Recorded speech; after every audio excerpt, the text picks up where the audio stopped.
here. Today we're talking about Xbox because Microsoft has just released a crazy statement. One of the top Xbox executives has just admitted that they're going fully third party. There will never be an exclusive ever again. And every studio, every developer, everybody is just more excited about PlayStation and Nintendo Switch 2. What are you talking about? You got Microsoft dropping games on PlayStation 5, Fable, Ninja Gaiden 4. Ain't none of these games going to Switch 2. And I don't think it's because Microsoft doesn't want to put the games on there. But you got PlayStation dropping games on more platforms than what you got with Microsoft. But yet you guys keep saying PlayStation got exclusives. They ain't third party when you got games like Marathon dropping on Xbox. What are you talking about, man? And what's even more funny is that all your little PlayStation exclusives, regardless if Sony decides to put the games on Xbox themselves, well, guess what? They will be accessible through the new Xbox hardware. I mean, at this point, you guys are just coping. You know the console war is over. You know nobody cares about your little exclusive game argument because once it was the hardware, then it was Xbox don't got no games, but yet I want to play them on PlayStation. Which one is it? Because at the end of the day, you guys keep changing the narratives. PlayStation has real exclusives. That's why your games are on PC? That's why you got everybody's hot shot golf being played by everyone? What are you talking about? Than they ever were about being on Team Green. And I wanted to talk about this because to me it's a fascinating game where a lot of the biggest Xbox journalists, Xbox YouTubers are admitting how wrong they were. And it's funny because I've been completely right about this for years. I mean, I've been calling this out since like 2022. And this isn't some... Yeah, did you also call the fact that PlayStation would potentially put the vast majority of its catalog through PC, through Steam? Did you call that out too? Oh, no, I forgot. You claimed that there was exclusivity. Mr. Cross-Generation God of War Ragnarok on your precious PlayStation 5. I mean, come on, man. I mean, that's what you guys was doing. You was capping all along for this, and now you want to sit there and tell people, I was right.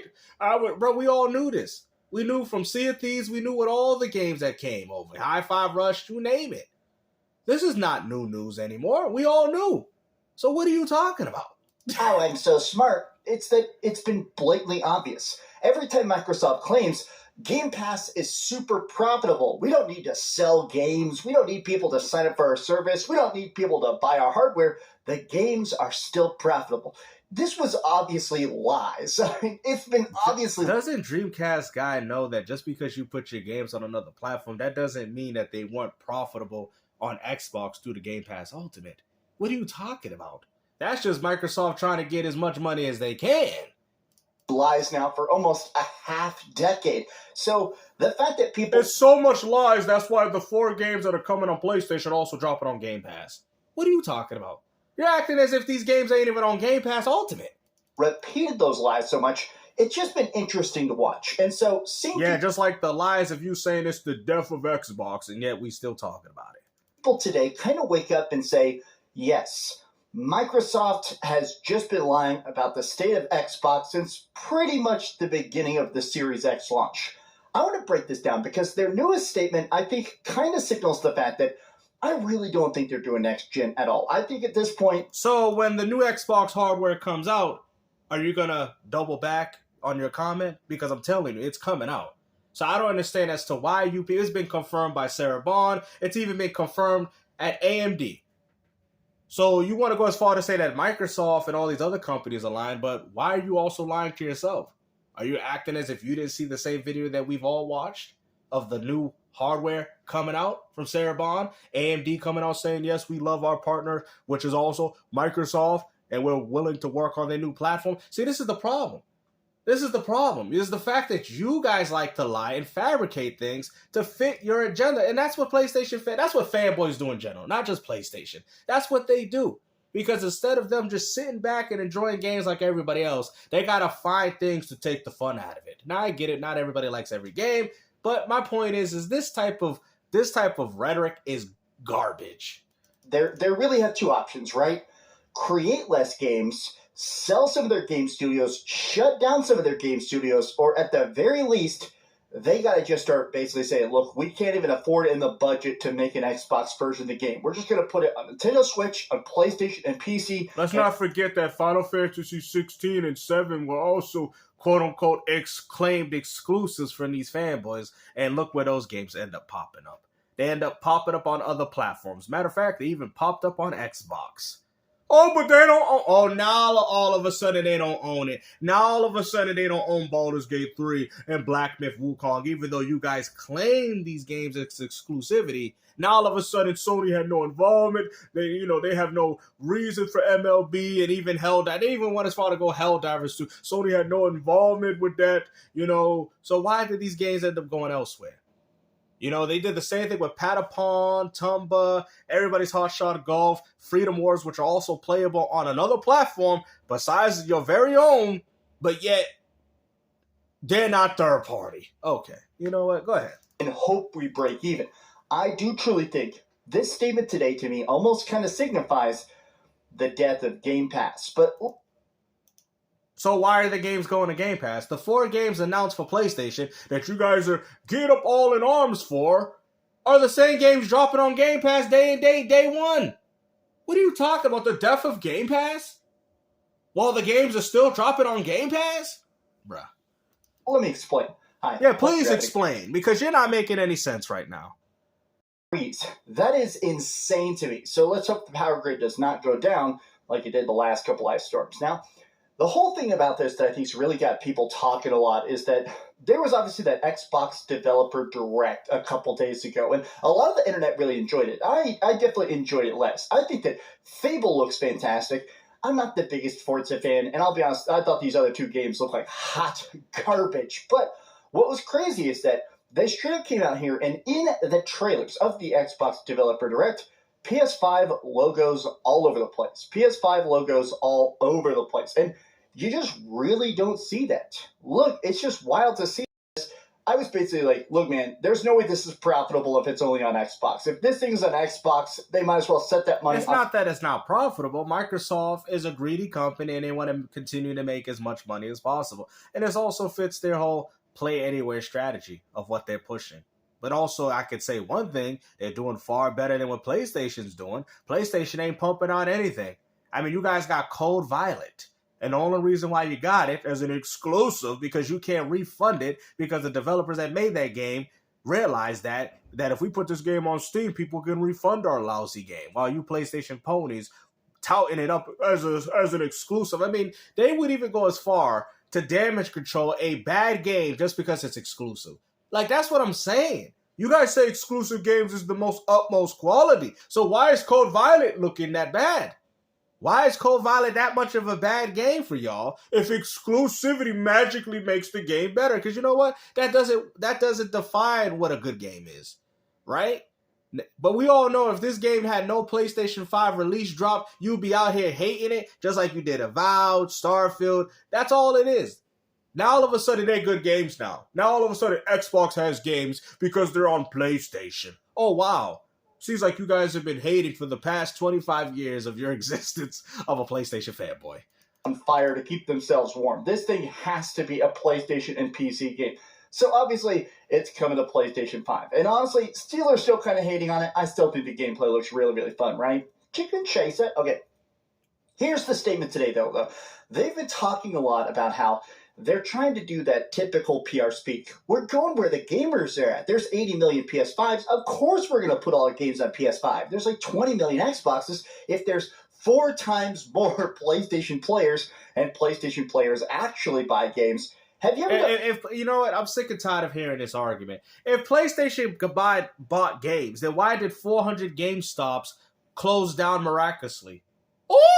Oh, y'all don't want to bring that up to people's attention? If people bought PlayStation games, like you've claimed, especially their quote-unquote physical media, then why are 400 GameStops closed at the beginning of this year? I mean, I should say this month. The year barely even started. 400 GameStops. That's including even Nintendo Switch owners. Because you know why? People are not buying games no more, like you people think.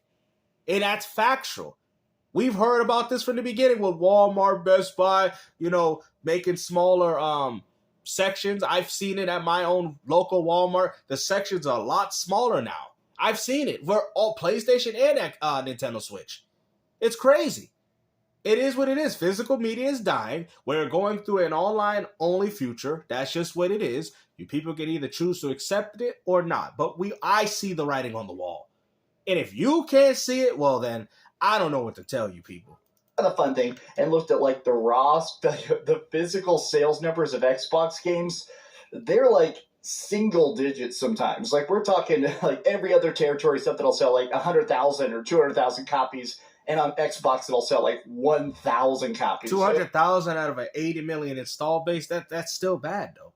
That's still not enough money, regardless if you say PlayStation. I mean, I'm assuming PlayStation gamers would buy it more. You have 3 or 4 times the install base of Xbox. But even then, we're comparing a few thousand to 200,000 when most games, even back then, needed at least 1 million to do well.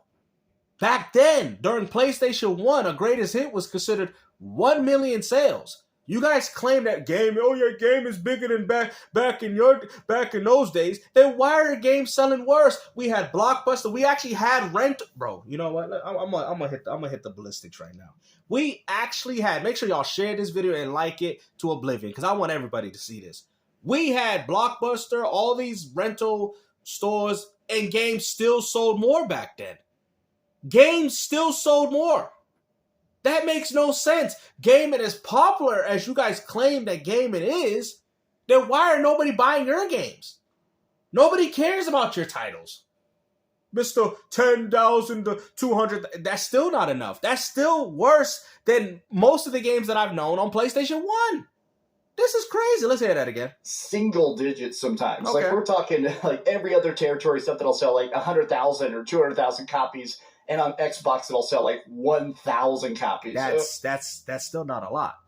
Look at the over. So you just admitted that nobody cares about these games.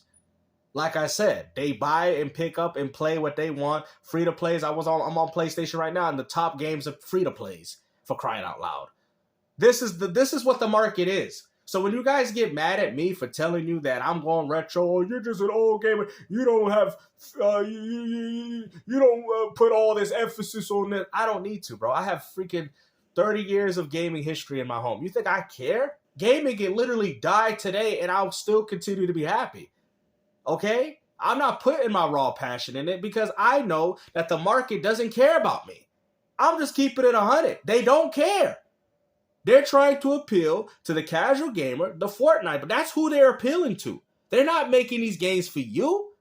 You really thought they were remaking and remastering these games for you old timers? No, it's to get the new audience to play something entirely new. Because you guys say, well, it's not new to me, but it's new to them that haven't played it. And guess what? It's still not going to work because these kids love their Fortnite way too much to play any of these games that you got right here. That's facts. And if you're an old 40, 50-year-old dinosaur telling me otherwise, then explain why your games keep failing. Why nobody's buying your games. Why are 400 GameStops closed? Oh, that's right, because people are not buying games and people are not trading games. And people's like, oh, but GameStop because also people ain't buying games and they're not trading them in. And if people do buy games, they buy them digitally. You guys know this. Stop the cap. Anyways, the 4 pillars of Xbox are now officially coming to PlayStation. Halo, Gears, Forza, and Fable. And this to me is wild because I've been thinking about the fact that it's not just that these franchises are making that jump over to the blue ocean of sales. I've told people, and I'm going to say my argument. I think my whole thing is the fact that Microsoft is restarting over. And I brought this up in a live stream where I believe that Microsoft is trying to get the PlayStation gamer, of course, and essentially milk the crap out of them. And as an Xbox gamer, I'm not a fan of it. I'm going to keep it 100. It's not because I don't care if these games go to PlayStation. I don't care. More people to play Gears of War with. But my point is the fact that they're playing catch-up with y'all. And to me, as old as we're getting, I don't have time to play catch-up. I played a lot of these games when they came out. Well, obviously Forza Horizon 6 is different. But I'm just saying with the whole Halo campaign evolved, Gears Reloaded, you can tell Microsoft is restarting all over again, except now they're doing it with this play anywhere strategy and also to probably saving as much money as possible while also maximizing on profit. Now, personally, I don't like that because I feel that it takes away from a lot of the new IPs that Microsoft can try. Sony's not doing anything. They're like, okay, we'll just let Microsoft make everything. PlayStation don't need to make games because Xbox is helping them out in that. It's just terrible. You know what I'm saying? What identity is? Xbox Series P? You feel better because I could play an Xbox game on PlayStation, but you're still playing the same game as everybody. Everybody's still playing Call of Duty. No matter, that's what I'm saying. There's no identity. Because the way a person uses an Xbox is the same way a person is going to use it on a PlayStation 5. It's the same exact way, and you're going to be playing the same exact games. If anything, they're practically the same now, except this one has Game Pass and the other one doesn't. That's it. To me, it's wild that really consider the fact that almost all of these have switched developers, right? Lionhead is gone. The creators of Fable got fired by Microsoft, like in the Xbox One generation. That's how long it's been. Whereas Halo, obviously 343 Industries is sort of the same people, but sort of not. Obviously, Bungie invented Halo. It helped the community game grow. It gives everybody more people to play with. For me, the strategy is really about how we can have our games reach as many people as possible. Now, what's interesting is that last year, we heard the original lie. Spencer lied. He came on camera, he straight up looked into the lens and said, hey, this is only 4 games. It's nothing else. And PlayStation told me that Helldivers 2 is an exclusive. PlayStation also told me that Final Fantasy 7 and 16 would never go elsewhere. And look what happened. PlayStation also told me that their games will never go to PC. PlayStation told me that we have exclusivity. We don't need no other platform besides PlayStation. PlayStation also told me that they wouldn't do day and date, even with their own live and service and subscription games, and yet we find out that was a lie. So that's what I'm saying. So there's a bunch of lying going on from everybody. Now, mind you, you have to ask yourself, does any of this really matter? All I can say is that Xbox is pumping out the games while PlayStation ain't. That is facts. And we know that because look how hyped you guys are for this. You guys are more hyped for a Forza Horizon game than your own Gran Turismo. What happened to your own game? I guess Sony don't want to make them no more. They're like, well, let Microsoft make our Gran Turismo. Like, this is ridiculous. Not crazy stuff. It's just these couple games. And then right after that, every single game started coming to PlayStation. And since then, I feel like you see Phil Spencer a lot less. I do think they sent Phil Spencer out there to lie. He didn't know it, but he was one of those people that said, it's just here 4 we go. games. This isn't fully third party. Remember? Now he want to dig it in. You digging it into Paris. Remember the last time you did this? You ran for the hills. You know, everybody tag Paris into this little thing that he got going on. Make sure y'all clip this section and send it to Paris. So the next time when he go to an event, he gonna make sure he pay you a visit at them expo booths. Hey, man, I told you about them videos, man. I told you. You talking about Suge Knight of the gaming community, man. Look at that. He flexing his muscles. Look at that. You want some of that Dreamcast, guy? You sure? I don't know, man. Listen, man. You got Chocolate Thunder over there. You know, he about to lay the thunder on your ass. The Xbox ecosystem still has its purpose and stuff, and now he's basically saying, well, I'm just wrong. I was wrong about flagship games staying exclusive. Now, there's a ton of quotes. Anybody that's been doing a lot of podcasts... He's been lifting a lot of weights in case this moment happened. Announced that at the Game Awards, every single game is just only able to become at least partially profitable on the PlayStation. It's such an interesting spot, right? It's that the math of Game Pass on paper checks out, right? Instead of trying to get people to buy. Look at that. So this also shows us that Game Pass is going up every single year. You said that Game Pass is dead. Then why? Look, June, it's gone up. Even with the price increase of the price. Or is this about the price? I don't know. If they talk about, maybe it could be the price. But yeah, Game Pass is still very profitable. Oh, they talk about the price. Tens of millions of copies of your games. You have this cheaper I think 33% every The Game Pass every experiment year, was always like, instead of charging a year. bunch of people $60 for a game, let's get 100 million people to buy an $8 or a $10 a month service. And so we're way more in the green. We do way more experimentation, way more mid-tier projects. Yeah, and way more games. PlayStation don't have to do anything because they're just relying on Xbox and third party. I mean, at this point, PlayStation has no identity. I've told you guys, it's the Xbox Series P without Game Pass. We can do a lot of different style of AAA and AA. but it just never materialized. The bandwagon of Game Pass never really grew to that profitable margin they were trying to get, but they ended up teaching their fan base to never, ever, ever buy a game. I think anybody who's spent... the question is, why would you buy a game if you have access to it through a subscription? So let me ask you, so when PlayStation gives you free games, do you buy the game that PlayStation gave you for free, or do you play it through the service that you paid for?